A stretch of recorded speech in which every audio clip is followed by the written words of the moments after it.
présentée par l'Étoile du Haut.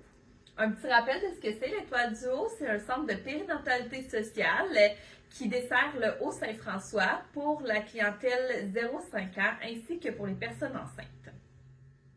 Donc aujourd'hui, je suis avec Karine, Allô? notre infirmière à l'Étoile du Haut. Aujourd'hui, on va vous parler d'un sujet que beaucoup de parents rencontrent, l'érythème fessier. Donc Karine, d'abord, dis-nous, c'est quoi l'érythème fessier? Oui, l'érythème fessier, c'est une inflammation de la peau. Donc, puis ça va être dans la région des fesses ou des parties génitales, donc tout ce qui est dans la couche. La peau va devenir rouge, chaude, des fois fendillée, sanguignolante. Donc ça peut se présenter là, de la naissance jusqu'à temps que l'enfant soit propre, là, donc toute la période où on porte les couches. Ça doit vraiment être inconfortable pour l'enfant. Oui, c'est douloureux. Qu'est-ce qui cause l'érythème fessier? Oui, qu'est-ce qui cause? En fait, c'est le contact prolongé avec de l'humidité. Fait que l'urine, les selles, aussi dans certains cas, comme quand l'enfant fait de la fièvre ou quand il y a une poussée dentaire, ça va rendre les selles plus acides, là, ça change le pH et puis ça va irriter un peu plus la peau. Donc, ils sont plus enclins là, à faire de l'érythème à ce moment-là. OK. Puis, y a-t-il une façon dont on peut prévenir ça? Qu'est-ce qu'on peut faire pour prévenir?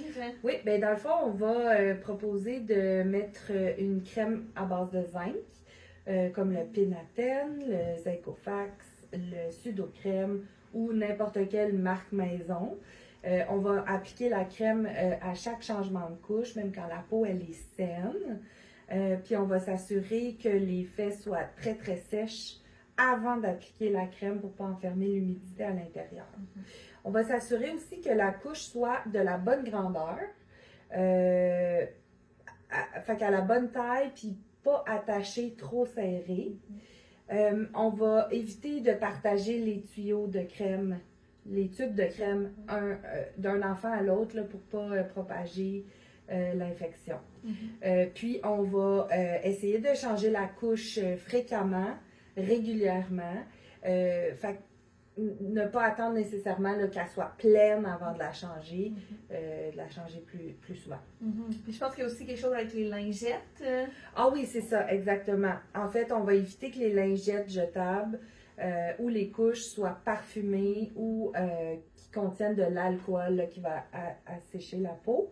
On va aussi s'assurer que le savon pour le corps, la crème, ça soit des produits aussi non parfumés là, pour éviter d'irriter la peau. Puis malgré que j'ai tout fait ça pour prévenir, il y a quand même de l'érythème à ce moment-là pour guérir. Est-ce qu'il y a quelque chose que je peux faire? Oui, à partir du moment où on voit là, que la peau elle commence à devenir rouge, on peut laisser tomber les lingettes humides jetables, puis changer pour des débarbouillettes propres qu'on va mouiller avec de l'eau claire, pas de savon. On va essuyer les fesses avec ça, puis ensuite, on prend une débarbouillette sèche, puis on va tapoter plutôt que d'essuyer là, pour éviter de blesser plus la peau. OK. Ça va être moins irritant, moins dur pour les Oui, exactement.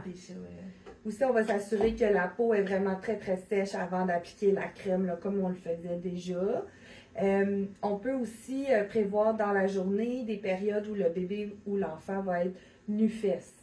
Donc, des fois, c'est propice là, à la sortie du bain, par exemple, ou quand on habille l'enfant, il y a comme un moment où il est déshabillé. On peut mettre une camisole ou un cache-couche pour retenir là, si jamais il y a des dégâts qui se présentent. Donc, c'est pas obligé d'être très très long, là. Ça peut être une dizaine de minutes, mais ça permet vraiment à la peau là, de respirer, puis ça aide beaucoup. Sans frottement, sans... C'est ça, exactement. Okay. Puis est-ce qu'il y a des signes que je vais voir qui m'indiquent que je devrais consulter un médecin? Oui, bien à partir du moment où on a fait toutes les recommandations dont je viens de parler, l'érythème devrait se régler en dedans de 3 à 5 jours. Donc, si ça persiste au-delà de ça, on devrait consulter.